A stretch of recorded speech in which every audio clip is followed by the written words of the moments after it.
I bid y'all well. Baby.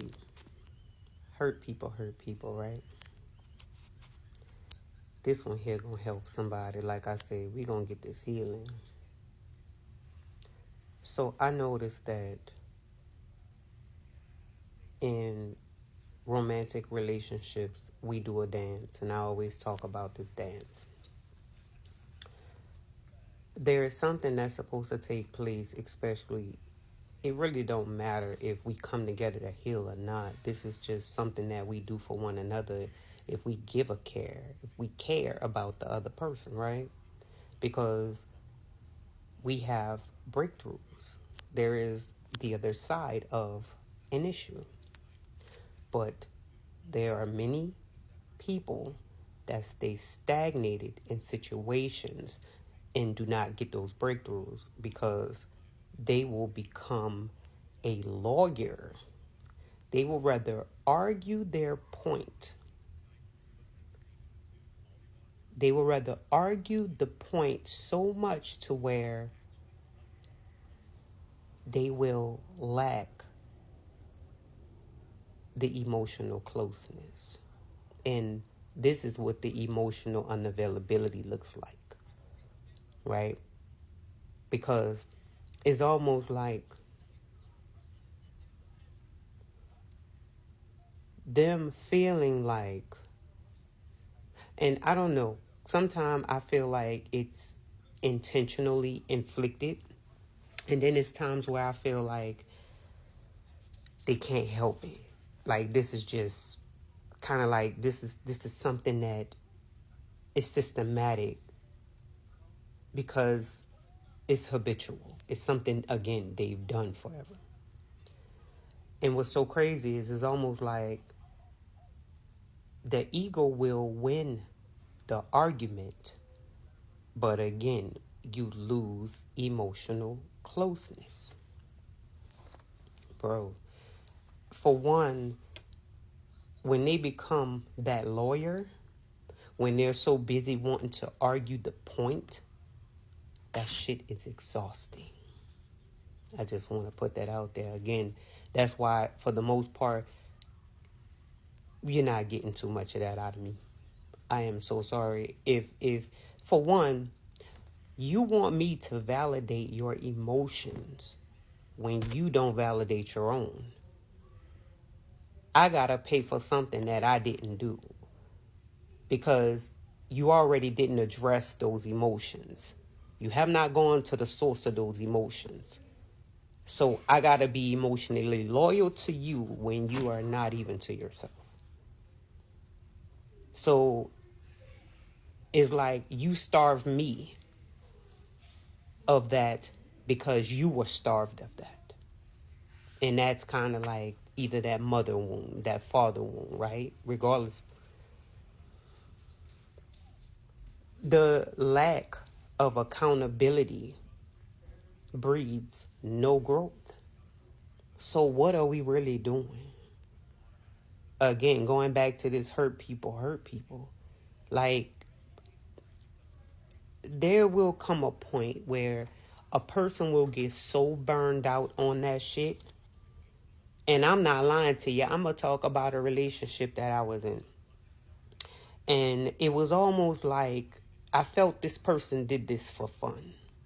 Because it was almost like I remember a few instances. Because, again, I know how to regulate my emotions. But it would get so intense. Again, I'm not gonna yell. Again, just how you hear me, moderate tone, but it's almost like because I care, I want to get to the bottom of it. I want to resolve it. But I noticed that lawyer come in, or the ego, the whole need to be right, will rather win the argument but lose the emotional closeness. I just will go take a shower, go again, just to regulate, just to calm down, just to get myself back, you know? And then it was almost like what made me finalize this And I remember telling them this. It was to the point where after one of the last arguments, we got nowhere. And it was like, oh, so what? You about to go get in a shower?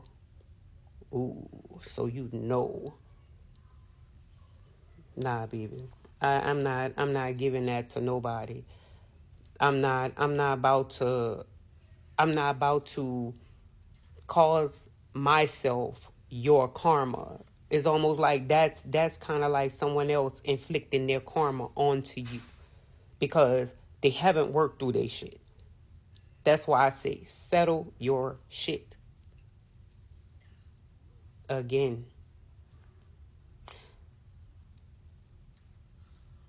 literally,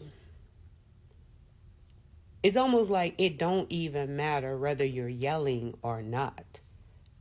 Because it's almost like how they say they are dedicated to misunderstanding anyway. So it's almost like it ain't going to go nowhere. You're not going to get nowhere. Because again, it's almost like, man, we got to heal. We truly got to heal. Because what happens is you begin to project onto that person. And it's almost like bleeding onto someone. Yo, that's not fair. That's not fair. And it's almost like, again, it's a lose-lose situation. Nobody wins there. I just feel like we really have to pay attention to where we are on our journey, because I know that there's many reasons we come together, and half of the time it be people really need help. You don't want to be by yourself, but then you don't want to work on yourself. It's y'all that, baby, you got to be mindful of what you're doing, because you got to pay for the heart you break.